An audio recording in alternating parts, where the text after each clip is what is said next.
Hey everybody, and welcome back to my channel for this Friday morning, afternoon or evening across the world where you may be at. And today I'm going to be talking about how to make music arenas more accessible for disabled or neurodivergent people, as tomorrow I'm off to a music concert and the band that I'm going to see is called Madness, with my dad and his partner and some of my family.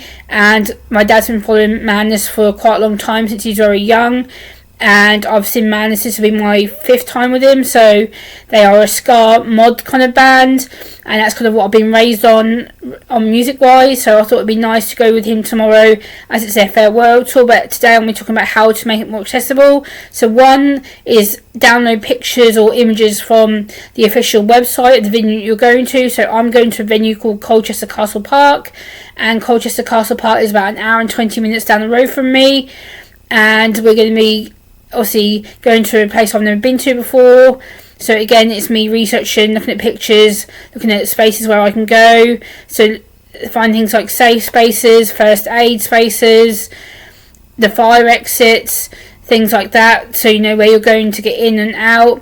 Make sure that you know who is there to talk to if you get lost or separated from your crowd that you're with, so you know there's a safe space that you can go to, and to be safe and to be looked after and to be careful. 2 is the fast food venues and drink venues, because obviously this type of venue does not allow you to take your own food and drink in. So for many autistic or neurodivergent people, this is going to set one of our triggers off, because some of us rely on our own food, our own safe comforts, our safe foods, our same drinks, our same sweets, and unfortunately this venue does not allow you to take your food in. So again, you have to research what is there to your best available option. Also, I know some people have allergies or sensitivities to certain foods, so research the food if possible beforehand, or when you get there, go, right, okay, I need to find out what the food is, what the drink is. I'm going to go for a walk and find out, so that I know there's something that I like there to eat, and I know that I'm not have to worry about picking something to eat or waiting later on until I get home, because I know there's no safe food there that I'm potentially going to like. So if there's things like hot dogs or pizzas or fries that you can eat, then so be it.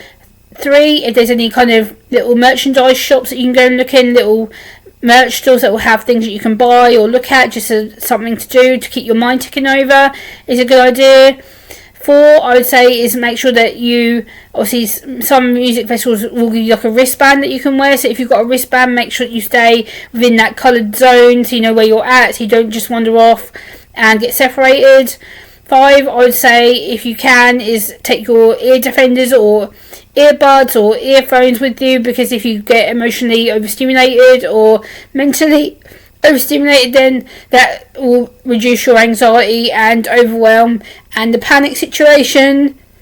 Also, what I would say is make sure you wear something comfortable, whether it's clothing and footwear, because clothing and footwear is going to play a big part in how you come across and how comfortable you are if you get overstimulated, understimulated. So again, I'm probably going to wear a t-shirt with a skirt and maybe a little blazer jacket, so that if it does get cold later, I can put that blazer jacket on and be comfortable, because it will drop in temperature later on in the evening. So again, make sure you take something that's going to keep you warm. Also, if you need like a brolly, an umbrella, make sure you take an umbrella with you, because it could rain. So make sure you wear something that's appropriate for the weather and for the time of year, because obviously now we are entering the kind of autumn winter months. So again, prepare in advance, so research the weather, the temperatures, make sure that you're wearing sensible things that are going to keep you nice and warm, snugly. 6, I'd say, is make sure that you are aware of how big the ground is, because the place where I'm going tomorrow is quite big. I think it holds something like 20,000, 15,000, so it's going to be quite a lot of people there in quite a short space of time, and there's going to be people standing next to you, obviously behind you, so be careful with your personal space. So like, don't be just like throwing your arms out or anything, because you know you might hit somebody, not intentionally. But again, it's about personal space, being aware. Make sure your body's aware of time and space issues. I know for a lot of us autistic people and neurodiverse people, we do often struggle with knowing our bodies and time and space. So again, try and make sure you've got your fidget toys with you, if that's the thing that will help you to keep calm in a space that's going to be very small, very crowded. Obviously, make sure you've got like something like you want your favourite scents on, like one of your favourite perfumes or colognes or aftershaves on. So again, you can keep just smelling that if you get to a point where you feel panicky. What I'd say is make sure that you don't stand too close to the arena speakers, because you will end up feeling deaf or potentially getting deaf, because the music there is going to be very, very loud tomorrow. And so if you are at a venue that has loudspeakers, do stay away, or do put your headphones on if you're standing near the speakers, because again, that will block the noise and overstimulation and potentially trigger you. So things like that I would consider. Also, make sure that you have someone's emergency phone on. So if someone has like low battery on their cell phone or mobile phone, make sure you have someone that has a full signal phone and a full battery phone. So if you do get separated, you can dial someone and go, hey, where are you?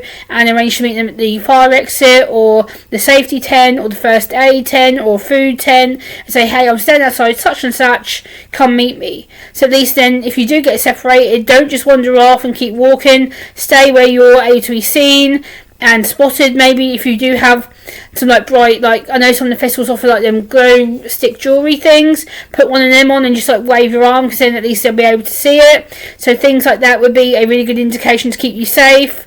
Also what I'd say is make sure that if you are going to be with a large crowd, you stick with someone holding arms or holding hands with them, so again you don't get stuck or separated. So if you're holding arms or hands with someone that you're with, make sure you stay with them, you stay close, and make sure you just don't panic. And if you do go near someone that you think then make sure you be careful, because obviously being in the bigger space, we're not really aware of people's intentions. So again, I'd say be very careful. If you are at a music festival, make sure you stay with people that you know, make sure that you're settled, make sure you know where you're going, make sure you're with a big group. Don't just take yourself off, even though you may need it as a relaxation tool or a decompression tool. Make sure you stay with people that you're going to look after you and care about you. Also, if there is things like a guidebook or souvenir book you can buy on the entrance, and it has a map on it, so a lot of them often do have a map. Make sure you keep that map on you, so you know what areas to go to and what areas to avoid. Make sure you find things at the toilets. If you need to go to the bathroom at any point, make sure you know where your most accessible toilet is, or where the normal toilets are, so you know where you're going to do your business. 3, make sure, if you are drinking alcohol, be very respectful and you have one. If you're going to be driving, I'd rather you not drive at all, but if you do have to drive and you want to have a drink, just stick to the one drink, so then you've still got a clear mind to go home. Have fun, obviously, enjoy it, enjoy the atmosphere, try and adapt to it. But again, for a lot of us, it can be quite difficult to get used to a music arena, especially somewhere we've not been before, or if we're going with new people, it can be quite overwhelming. If you're travelling somewhere, make sure you've got the time train or time bus that you need to get back to the station for the last train. I think we're going on the 11:05 train tomorrow night to get home, which will get us back to our train station at just before midnight. So it's going to be quite a late night by the time I actually get home. I won't be getting home to about 1:45, 10 to 1, early hours tomorrow morning.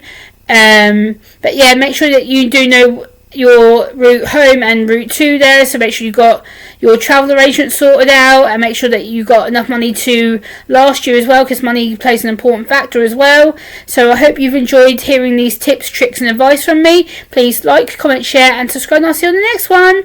Bye.